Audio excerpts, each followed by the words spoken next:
آگے یہ یہاں تک آداب بارگاہ نبی بیان ہوئے. اب اگلی آیت جو ہے اس میں فرمایا یا ایھا الذین آمنوا، اے ایمان والو، ان جاءکم، اگر تمہارے پاس آئے، فاسق بنبأ، اسی خبر کے ساتھ. نبأ کسے کہتے ہیں؟ خبر کو. جیسے کہ 30ویں پارے کی پہلی سورت کا کیا نام ہے؟ النبأ، اما یتساءلون عن النبأ العظیم. اچھا، عربی میں خبریں جو ان کو کیا کہتے ہیں؟ الانباء. نبأ ان کی جمع ہے، اور نبی بھی اسی سے نکلا ہے. نبی کا مطلب ہے خبر دینے والا. تو خبر دینے والا کو نبی ہو سکتے ہیں؟ نہیں. اس کا مطلب ہے المخبر عن الغیب. نبی کا مطلب اعلیٰ حضرت نے کنز الایمان میں ترجمہ کیا غیب کی خبریں دینے والا. نبی کا مطلب کیا ہے؟ غیب کی خبریں دینے والا. نبأ ان سے نکلا ہے. ٹھیک ہے نا جی. تو بعد میں یہ کہہ رہا تھا ان جاءکم فاسق بنبأ، اگر کوئی خبر لے کے آئے، فتبینوا، اس کی تحقیق کرو، ان تصیبوا قوم بجہالۃ، ایسا نہ ہو کہ کسی قوم کو تم تکلیف دے بیٹھو لا علمی میں، فتصبحوا علی ما فعلتم نادمین، اور بعد میں اپنے کیے پر نادم اور شرمسار ہو جاؤ.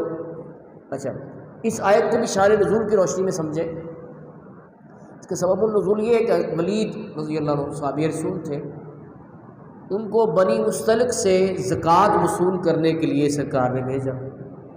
ان کی بنو مستلق سے عہد جاہلیت میں دشمنی تھی، تو وہ بات بھی ان کے ذہن میں تھی. بنو مستلق والے مسلمان ہو چکے تھے.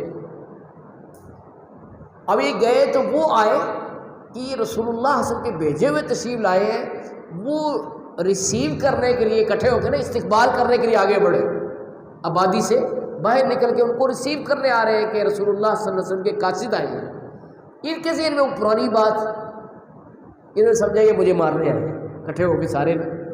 تو ان کے ذہن انہوں نے پرانی بات نہیں بلائی، میری دشمنی تھی ان کے ساتھ، تو یہ مجھے مارنے آئے ہیں. تو یہ وہیں سے واپس پلٹ گئے اور بارگاہ رسالت میں جا کے عرض کی یا رسول اللہ، بنو مستلق والے تو وہ مرتد ہو گئے، وہ تو مجھے مارنے کے لیے دوڑے تھے، تو لہٰذا میں ان سے زکوٰۃ وصول نہیں کر سکا.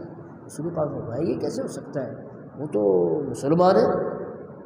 آپ نے اس خبر پر اعتماد نہیں کی، بلکہ حضرت خالد بن ولید رضی اللہ عنہ کو بھیجا کہ جاؤ تحقیق کر کے آؤ کیا یہ بات درست ہے کہ وہ مرتد ہو گئے اور انہوں نے ہمارے قاصد کو مارنے کی کوشش کی.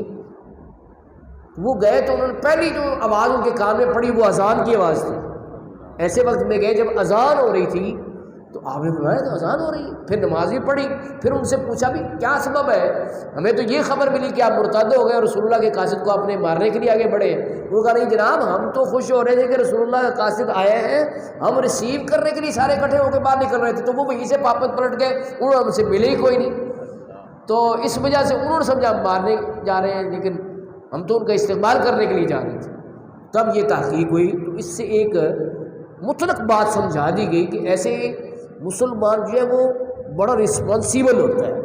یہ افواہوں پہ، ریومرز پہ اعتماد نہیں کر لیتا کہ جس نے بات کی اچھا بس ایسے ہی نہیں. خبر کی جڑ کو دیکھیں، وہ کہاں سے بول رہا ہے، اس کی وجہ کیا ہے، اس کی ریسرچ کریں. یہ اسلام نے ہمیں ادب سکھایا اور یہ آج کے دور میں بتانے کی بہت ضرورت ہے. یہ جو ہمارے دور میں بلیم گیم کا کاروبار چل پڑا ہے، ہر بندہ اٹھتا ہے دوسرے پہ الزام لگا دیتا ہے اور ایسے الزام لگا دیتا ہے کہ بہم حکومان میں بھی نہیں.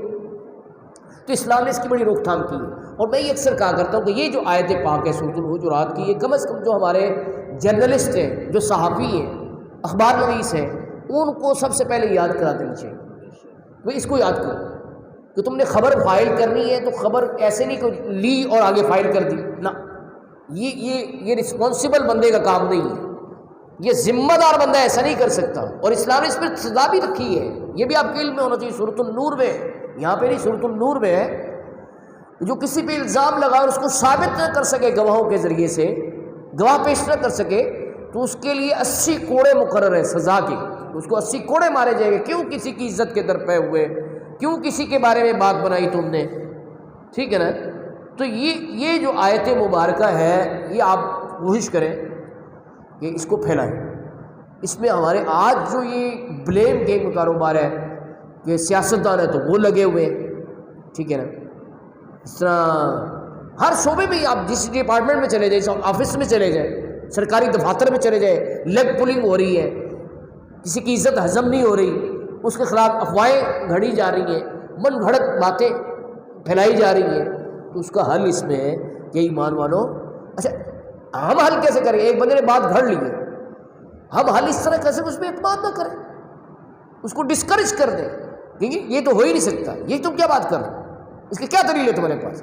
اس طرح سے جو خبر لے کے آیا ہے اس کو ڈسکریج کر دیں، تو آپ دیکھیں قدرتی طور پر یہ کاروبار ختم ہو جائے۔ کیوں؟ یہ پھیلتا ہی تب ہے جب لوگ کان دھرتے، وہ کہتے ہیں ایسا فلاں بندے نے ایسے کیے، اچھا وہ بھی چار باتیں اور مسالے لگا کے بتاتا ہے، لیکن اگر اس کو ابتدا سے ہی کہہ دیا جائے کہ یار یہ تو پاسبل ہی نہیں ہے، جیسے عائشہ صدیقہ پہ تہمت لگی تھی نا، منافقین نے لگائی، تو قرآن کریم میں اللہ نے فرمایا کہ کیوں نہ مسلمانوں کا گمان اچھا ہوا، اور کیوں نہ انہوں نے کہا کہ یہ افک مبین ہے، کھلا بہتان ہے، کیوں نہیں کہا انہوں نے فوری طور پر؟ یہ اللہ نے عتاب فرمایا تھا سورۃ النور میں کہ جب حضرت عائشہ پہ تہمت لگی منافقوں کی طرف سے، تو تم نے کیوں نہیں اسی وقت فوراً یہ کیوں نہیں کہا کہ یہ کھلا بہتان ہے، کیوں نہیں کہا اس وقت؟ یہ قرآن کریم میں اللہ نے اس طرح سے عتاب فرمایا۔ تو اس سے کیا پتہ چلا؟ نمبر ایک، اگر کوئی فاسق خبر لے کے آتا ہے تو اس کی تحقیق کی جائے، اور اگر کوئی تحقیق کے بعد ثابت ہوتا ہے کہ یہ درست نہیں ہے تو اس کو حوصلہ شک نہیں کرے، کہیں تم نے یہ بات کیوں کی ہے، اس کے تمہارے پاس کیا ثبوت ہے، کیا ریفرنس ہے، کیا دلیل ہے، کیا گواہ ہے؟ اس طریقے سے ان کو ڈسکریج کیا جائے گا تو آپ دیکھیں کہ معاشرے کے ماحول میں کیسا امن و سکون پیدا ہوتا ہے، ٹھیک ہے نا؟ ان جاءکم فاسق بنبأ فتبینوا ان تصیبوا قوما بجہالۃ فتصبحوا علی ما فعلتم نادمین۔